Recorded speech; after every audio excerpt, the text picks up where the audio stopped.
Deep in the Phuoc Tuy province of South Vietnam, American patrols were dying faster than they could adapt. They were loud. They were visible. And the jungle was killing them faster than the Viet Cong ever could. But a few hundred miles away, a small band of Australians had already learned how to make the jungle their ally. They weren't chasing the enemy anymore. They were hunting them backwards.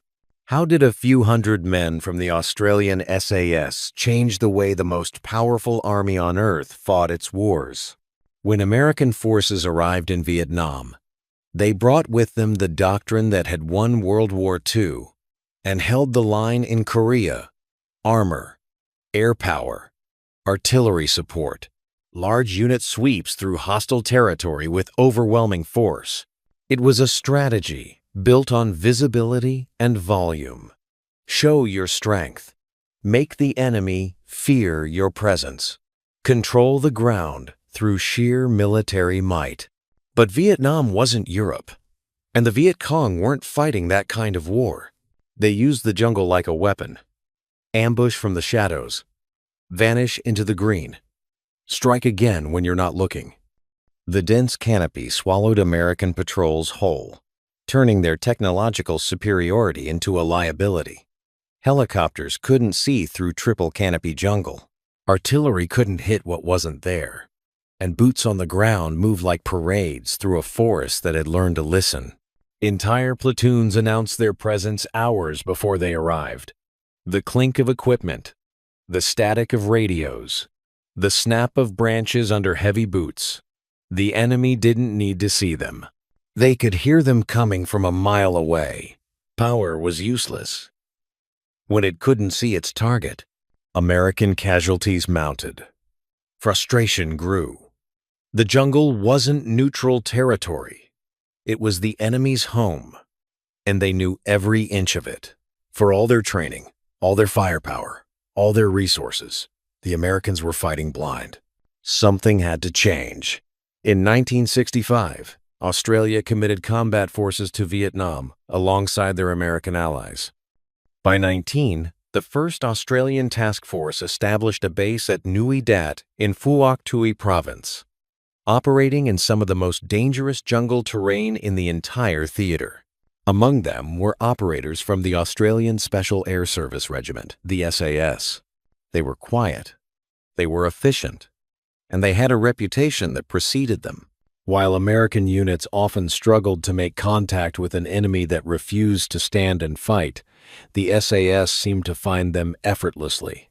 They disappeared into the jungle for weeks at a time and returned with intelligence, confirmed kills, and 0 casualties. Their methods were different. Their mindset was different. And very quickly, American commanders began to notice.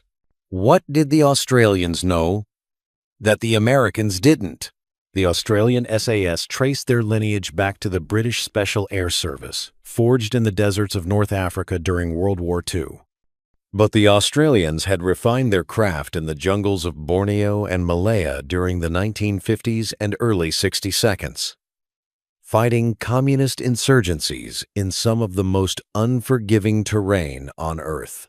They were ghost soldiers, trained to live off the land, to think like the hunted, to strike like the unseen. And they had learned one fundamental truth that separated them from conventional forces. The jungle wasn't an obstacle. It was an ally. While American forces tried to clear the jungle, burn it back, dominate it with firepower, the SAS listened to it. They moved with it. They became part of its rhythm. Their patrols were small, just 5 men. No loud radios broadcasting their position. No heavy equipment weighing them down. Every piece of gear was chosen for silence and necessity. One cigarette could give them away. One careless footstep could end the mission. They moved in near total silence for days at a time, reading the jungle the way a sailor reads the sea. The calls of birds, the movement of insects, the way leaves settled after being disturbed. Even the quality of the silence itself told them something. Where Americans relied on overwhelming force, the SAS relied on patience, on discipline, on becoming invisible. It wasn't just a tactical difference. It was a philosophical one. The Viet Cong were masters of evasion. They knew every trail, every hiding spot, every escape route. Following them the conventional way, tracking their path forward, meant walking into ambushes. It meant losing the element of surprise. So the SAS did something different. They hunted backwards. Instead of following a trail to see where it led, they found signs of enemy movement and reversed the logic. They studied footprints to determine direction. They read broken twigs and disturbed earth to understand timing. They anticipated where the enemy had come from, where they would return to, and where they felt safe. Then they waited. A patrol moves in silence for 6 hours. No talking. Hand signals only. They find a single heel print in the mud, facing the wrong direction. It's subtle, almost nothing, but it's enough. They mark the area, set up an observation position, and settle in. 2 hours pass. 4, 6. Then, movement.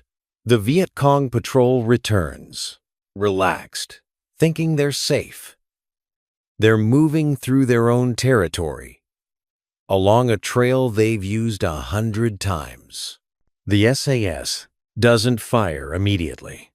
They wait for the optimal moment. No wasted shots. No survivors to report back. When it happens, it's over in seconds. The enemy never even knew they were being hunted. This was the SAS way. Not louder, not faster, smarter, more patient, utterly calm under pressure. American commanders noticed. How could they not? US advisors began training with SAS patrols. Observers embedded with Australian units to see how they operated. Officers asked questions, took notes, studied the difference, and slowly, American tactics began to change.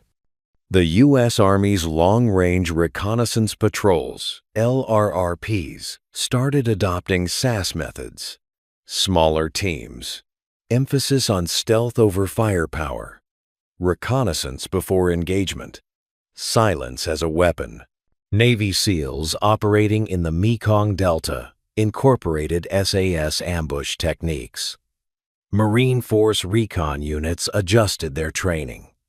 Even conventional infantry began to move more quietly, more deliberately.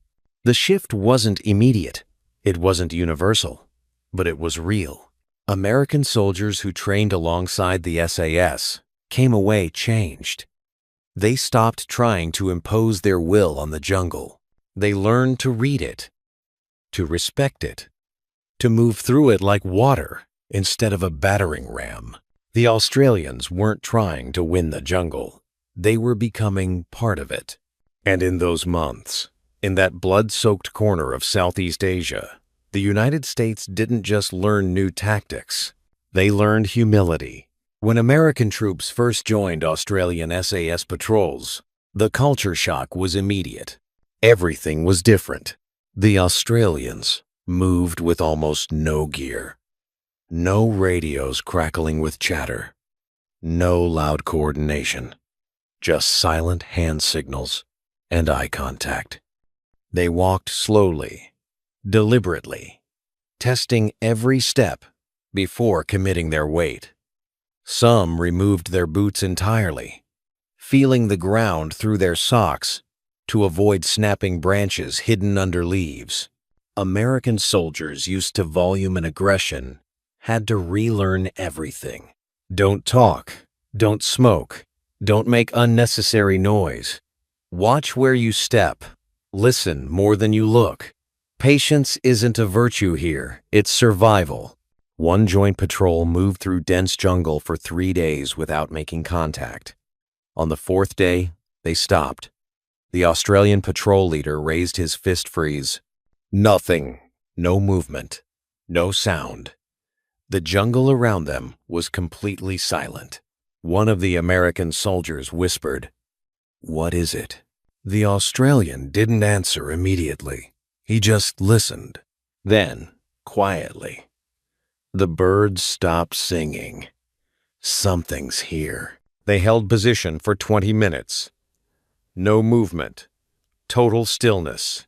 Then they saw them, Viet Cong, moving parallel to their position, less than 50 meters away. The enemy patrol passed without ever knowing they'd been observed. No shots fired. No contact. Mission success. The American soldier later said it was the most terrifying silence he'd ever experienced. But it saved their lives. Respect wasn't earned through speeches or shared meals. It was earned in that kind of silence. In shared danger, in trusting someone else's instincts when your own told you to move, to shoot, to do something. Over time, American soldiers who operated with the SAS began to change. They stopped moving without purpose. They conserved words. They read the land instead of just crossing it. The shift was psychological as much as tactical. They learned that silence was power, that patience was a weapon, that the loudest thing in the jungle should be your enemy's last breath, not your arrival. Veterans of those joint operations would later describe it as transformative. They came back different, calmer, more deliberate.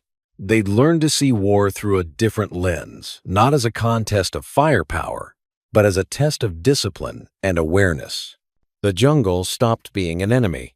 It became a classroom. The lessons learned in those jungles didn't end when the war did. SAS methods became the blueprint for modern American special operations. The U.S. Army Special Forces Green Berets adopted small unit reconnaissance techniques. Navy SEALs refined their ambush tactics. Delta Force incorporated psychological elements of patience and silence. Even today, American special operators train in methods that trace their lineage back to those Australian patrols in Phuoc Tuy province. It wasn't just about tactics. It was about a mindset, a philosophy of warfare that valued precision over power, intelligence over aggression, mastery over dominance. What began as lessons in survival became the foundation for how elite forces operate worldwide. In the heart of Vietnam's darkness, two allies found respect not in firepower, but in mastery. History tends to remember the big battles, the famous operations, the conventional victories and defeats. But the quieter contributions, the ones that happened in the shadows, that changed doctrine without fanfare, those often fade from memory. Most post-war narratives overlook the Australian SAS's role in reshaping how Americans fought. There were no headlines, no medals ceremony recognizing the transformation, just quiet professionals doing their job, then going home. But their fingerprints are still on every modern battlefield. U.S. Green Berets moving through the mountains of Afghanistan in 2001 used reconnaissance methods refined in Vietnam. SEAL teams operating in Iraq applied ambush techniques learned from Australian patrols. Special operations forces worldwide adopted the philosophy of thinking like the hunted. This wasn't about Australia teaching America. It was about allies evolving together through mutual respect, learning from each other, becoming better together. The quiet ones never asked for credit, but the legacy speaks for itself. Mastery always comes with a price. Those SAS operators spent months in the jungle, living in silence, sleeping in mud, watching, waiting, hunting. The psychological toll was immense. The isolation, the constant alertness, the knowledge that one mistake could kill not just you, but your entire patrol. They came home not as heroes celebrated in parades, but as ghosts of a war most people never understood. The things they'd seen, the things they'd done. There was no parade for that, no ticker tape. just quiet reintegration into a society that had moved on. Many struggled. Some never fully came back. This isn't unique to the SAS. It's the burden carried by every soldier who fights in the shadows. The price of being very good at something most people never want to think about. But their sacrifice, their skill, their patience, their discipline changed warfare forever. And for that, they deserve to be remembered today. When a special operations soldier moves through hostile territory, whether it's the jungles of Southeast Asia, the mountains of Afghanistan, or the urban battlegrounds of the Middle East, they carry with them lessons learned half a century ago. Patience over aggression, silence over volume, mastery over dominance. These aren't just tactics. They're a philosophy.